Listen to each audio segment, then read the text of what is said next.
a young lady had contacted us, and she's written a book, Olivia Benson, on dealing with father issues. The title of her book is For the Love of My Father, a spiritual guide for women healing from the absence of a father in the age of spiritual evolution. So Olivia had written this book, and actually when she was writing it, contacted us and asked if she could use some of the ideas that she had interacted with us from when we were in South Florida. And so we had a conversation about getting on the show and just talking about what she's doing with her book and how she's integrating the forgiveness process into her work. So hopefully Miss Olivia is on the line. Is she with us, Jamie? Yes, she is. 786. Okay, 786. You're on the end. Can you hear me, Dr. Ryce? Well, hello, Miss Olivia. I can hear you loud and clear. Glad you're here. I did a brief introduction of your book and what we're going to be talking about, so I'm excited to see where the conversation goes, just what's going to happen. Absolutely. If you could see me, you would see that I'm all smiles, just absolutely smiling, because in case I haven't said it before, which I probably have, but, that was so many years ago when you first came down to South Florida and you were doing your rounds and you visited Universal Truth Center with the book, with your book, Why Is This Happening to Me Again? And I was just at the very beginning, first few years of my spiritual journey. And that book was such an eye-opener for me. And, the idea that things were, one of the concepts, that things were happening in my life over and over again because basically, let's just say I was attracting it. Right. And, oh, my God, I'm involved in my life. What a radical idea, right? Yes, it's me, that was the beginning of a very important aspect, which of course then led into forgiveness. And, I know we're talking about my book, but for those people who are listening, I think, there's some books that are absolutely timeless and can be helpful at any point in your life if you're really looking for genuine healing. And I think that your book is one of those books. Why Is This Happening to Me Again? Well, thank you for that acknowledgement and for using it. And then I'd be excited to see how it has evolved in your work, that you used some of those ideas and what you've done with it. When, as you mentioned, that idea that, I'm involved in my life, or, maybe I'm attracting this.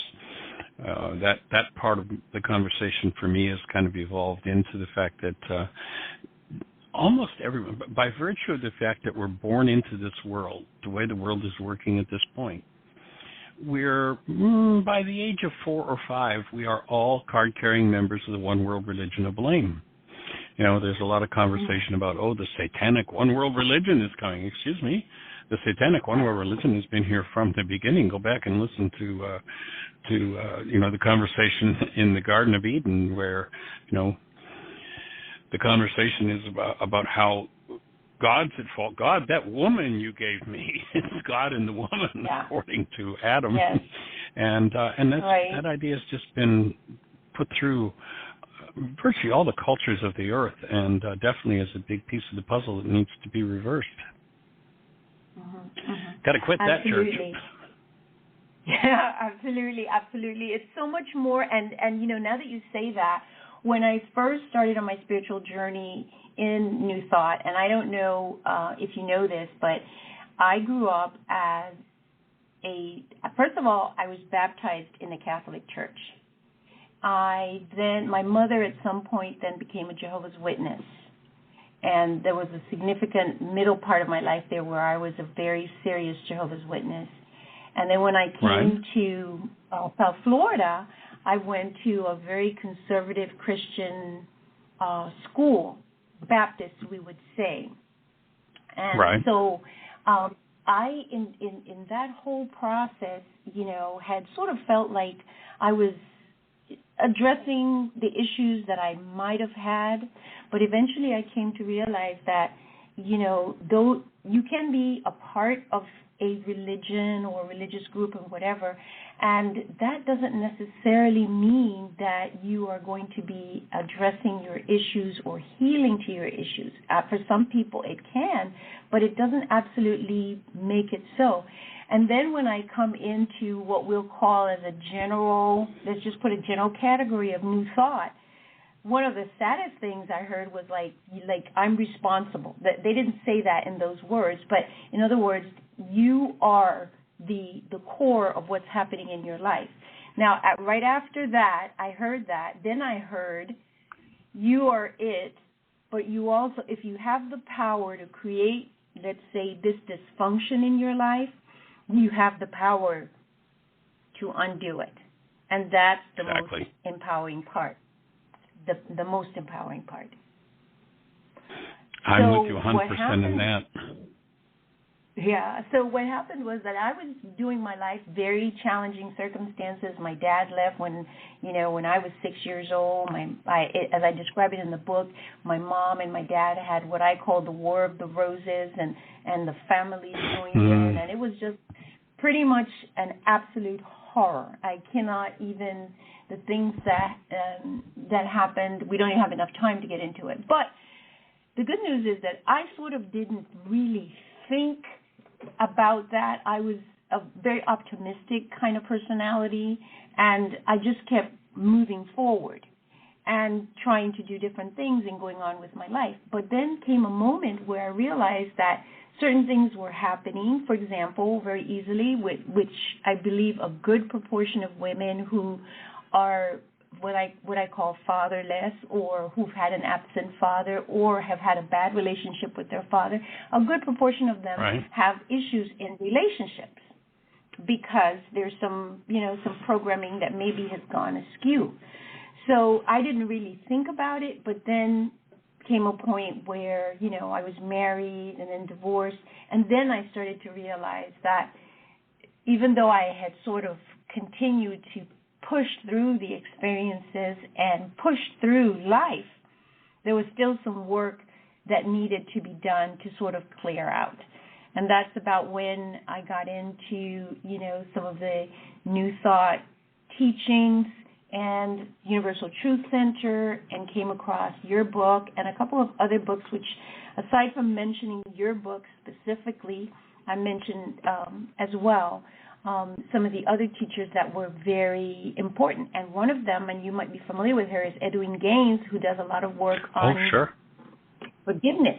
Yes, and she wrote the foreword to the book, and she was, right directly to forgiveness. And I found that was the key, and it still is a key for continuing to heal my life.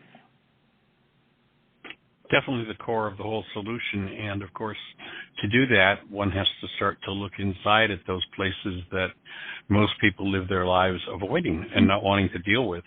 And one of my favorite sections in the scriptures in regard to this point is the space where there are a large group of disciples with Yeshua, and they basically say, well, what do we need to do to stay on the good side of the Creator? What needs to happen? And Yeshua tells them, and half of the disciples literally get up, leave, and as they're leaving, their statement is, too hard a saying.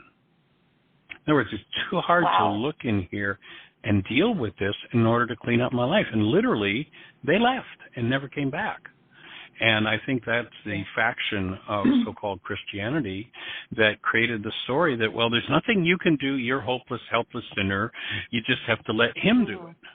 And, you go back and listen to that wasn't what he was suggesting. He's saying there's a work to be done, and you better get to work, or resolution's never going to happen. And so it's definitely challenging to look at the unresolved dramas and traumas, not only of our own childhood and our own relationships with parents especially, or authority figures, but the generational patterns come into play as well. You look at that statement that says, look to the lives of the fathers, plural, i.e. not just direct, genetic parent, but grandparent, great-grandparent, great-great. Look to the lives of the previous generations, for ours are but a shadow of theirs upon the earth. And if we don't deal with that, then, of course, the shadow, because we are created beings, we just keep creating out of the same shadow experiences, refusing to go inside and deal with those things. It's a tough job. Absolutely.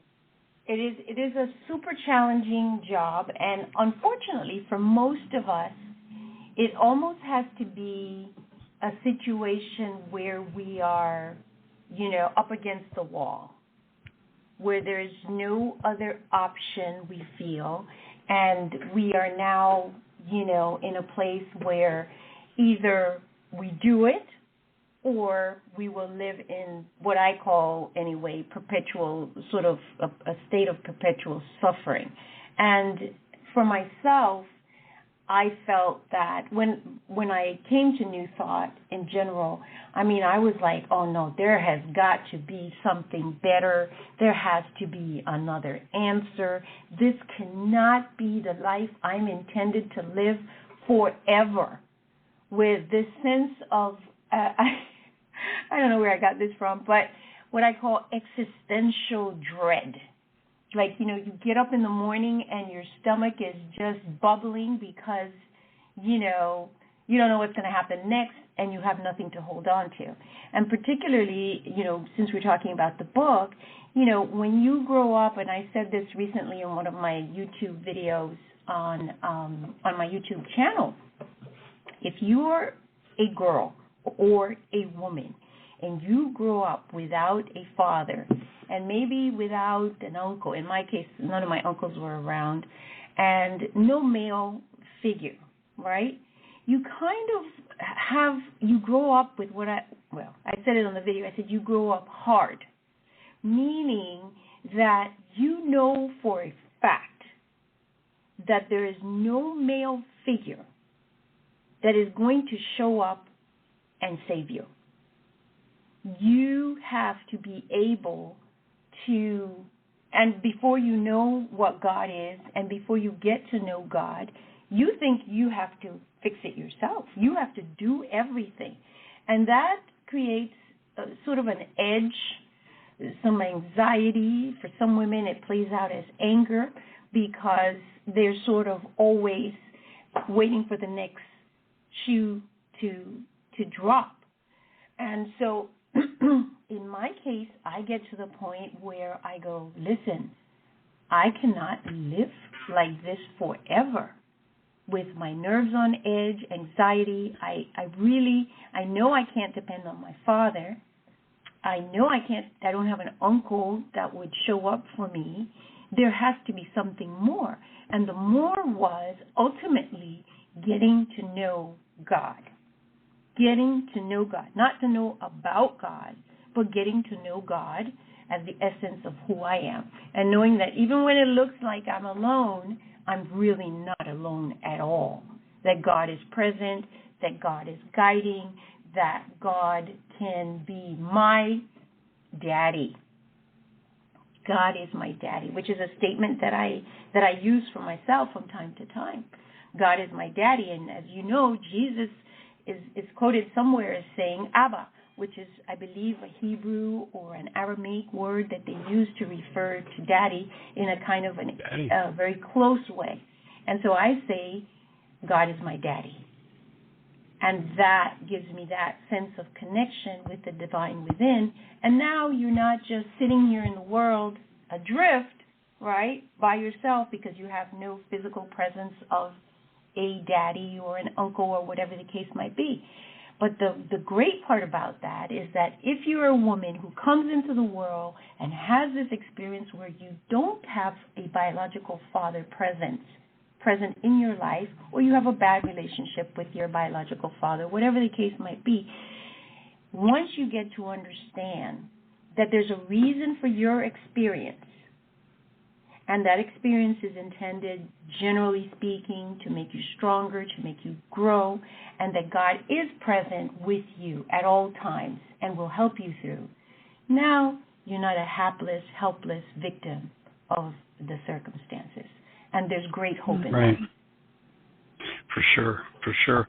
Now, I had gone looking for you on YouTube, and I could only find Olivia Benson of CSI. I couldn't find your channel, so maybe you could tell our audience, especially if there's anyone that's particularly interested in the approach you're taking to the conversation, how they can get to your YouTube channel and watch any videos that you have.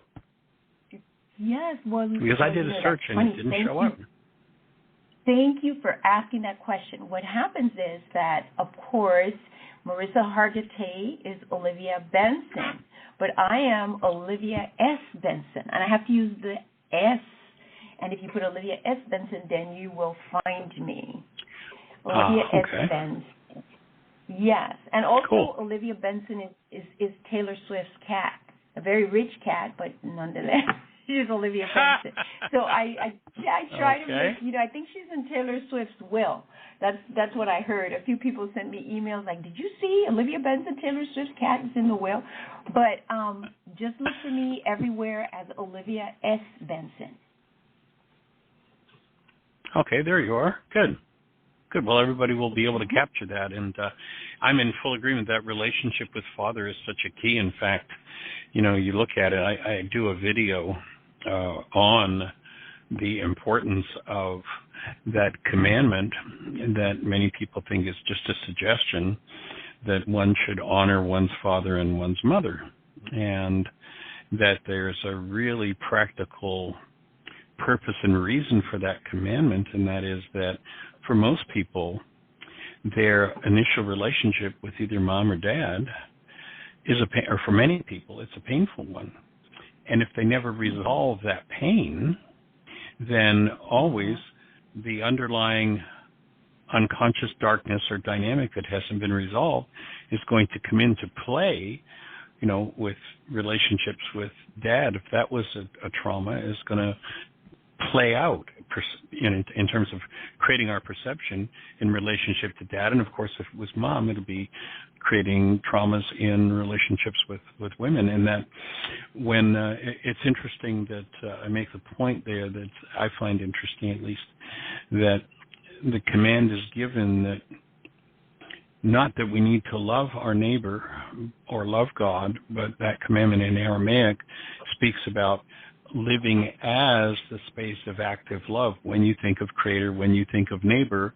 And then in Aramaic, what that says is in order to maintain self, that we get to maintain our true created essence, our true human life, when we stand as a space of love, no matter who we think about. And so that's a command that's given for everybody, except for one group of people, and that's parents, and it takes it to the next level.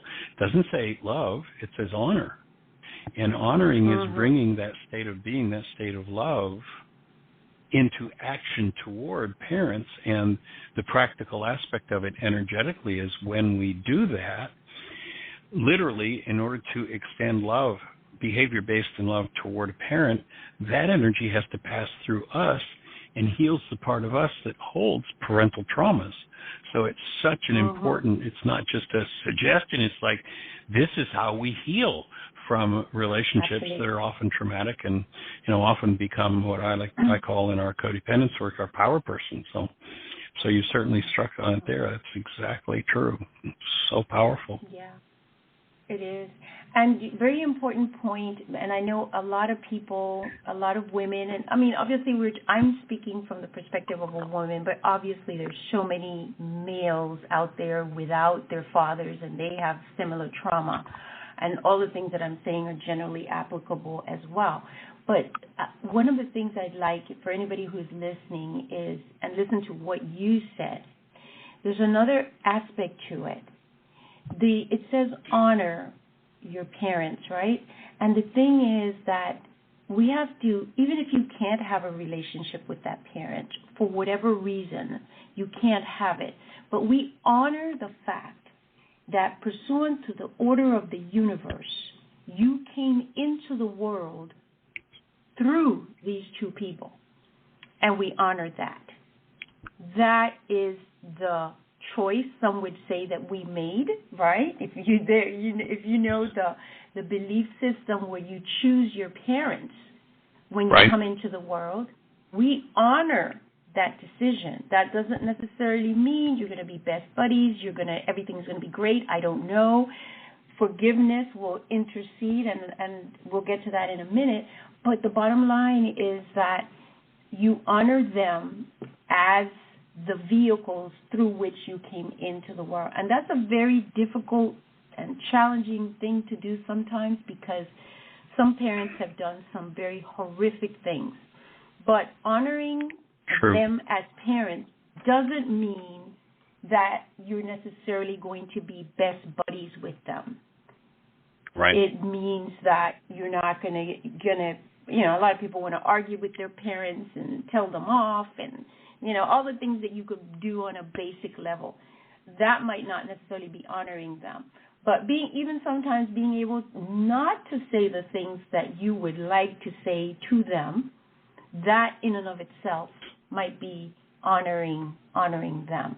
And then needless to say that, and I think what turned it around for me most with forgiveness was once I understood that the challenges, the traumas, the experiences, all of those things were energies that were being stored inside of me.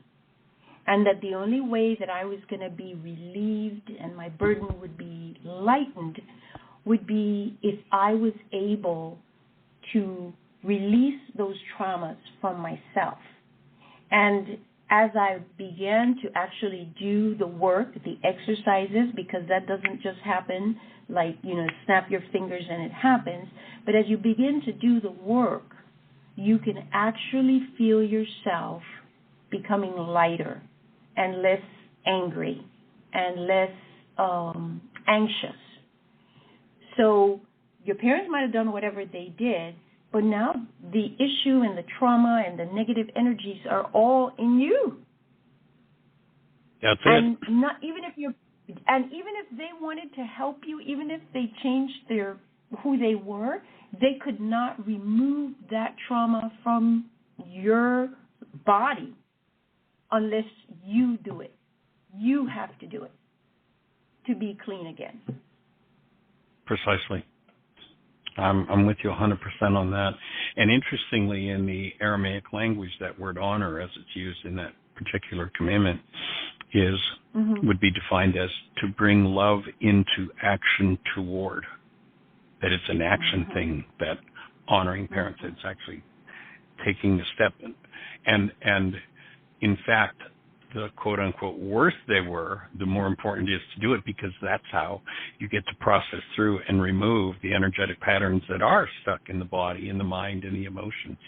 And, of course, the forgiveness process is about removal. So. Yes.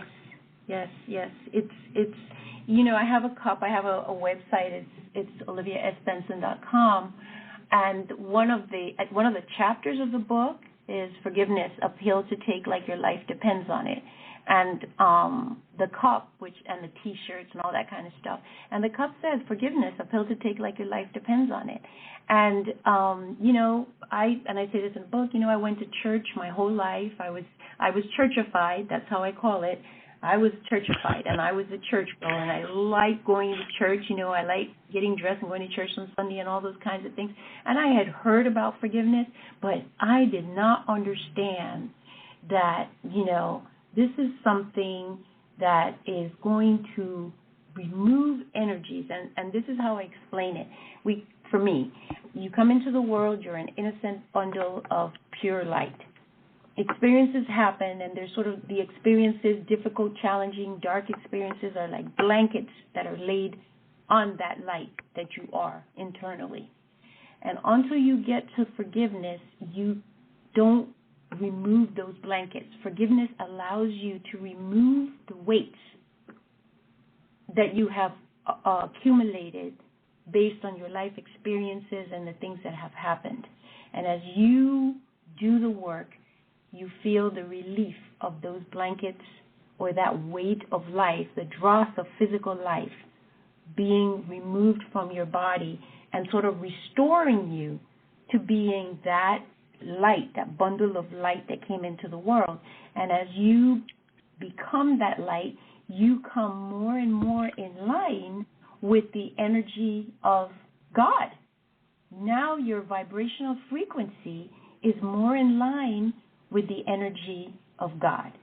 And that is the reason that as people begin to clean up and begin to come into vibrational alignment, they begin to manifest and express more and more in line with the divine.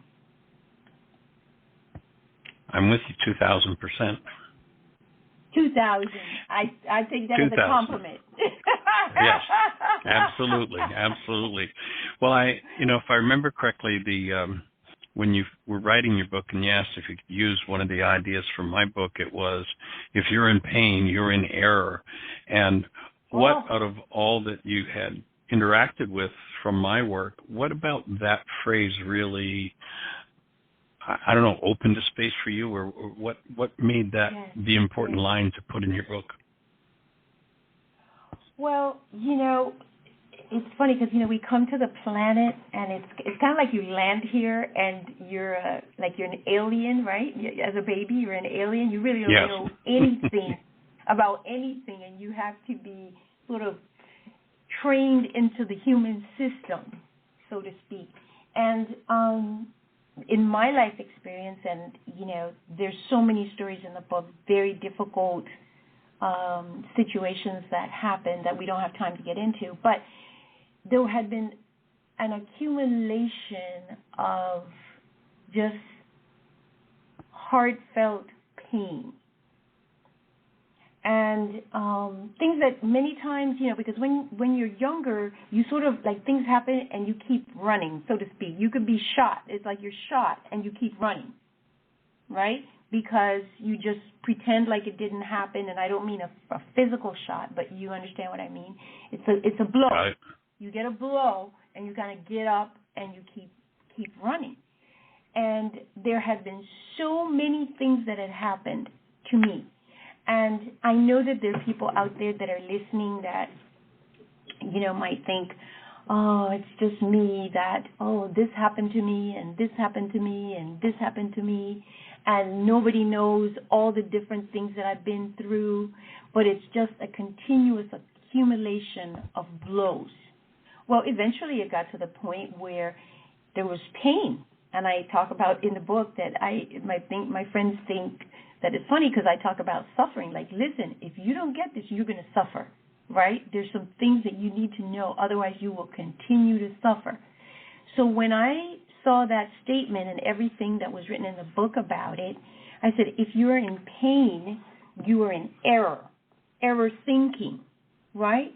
So now if you come into alignment with right thinking, that means that you can eliminate your pain or reduce your pain or heal your pain.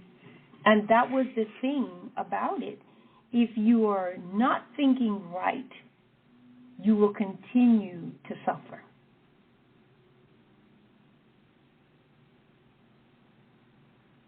And that's right. And there is when you understand that, there's so much totally and completely unnecessary suffering in the world, because people, well, of course, once again, born into the one world religion of blame, it's all somebody else's fault. And until I can recognize it's not that I'm to blame for it, it's that I'm carrying this energy around, and it's time for me to work through it and let it go. So that suffering is unnecessary if one understands that it's self-inflicted. I like to use an acronym SIN, self-inflicted nonsense. We do it to ourselves generation after generation. Yes, and you see, it's kind of challenging because like you come into the world, nobody tells you this stuff, and like you were saying earlier, sometimes people, the disciples who got up and said, oh no, this is too much, and I don't know what it takes for each individual to get to that place, right, where they're willing to do the work. But for me, it was clear. I had had enough, and I was willing to do the work that was necessary.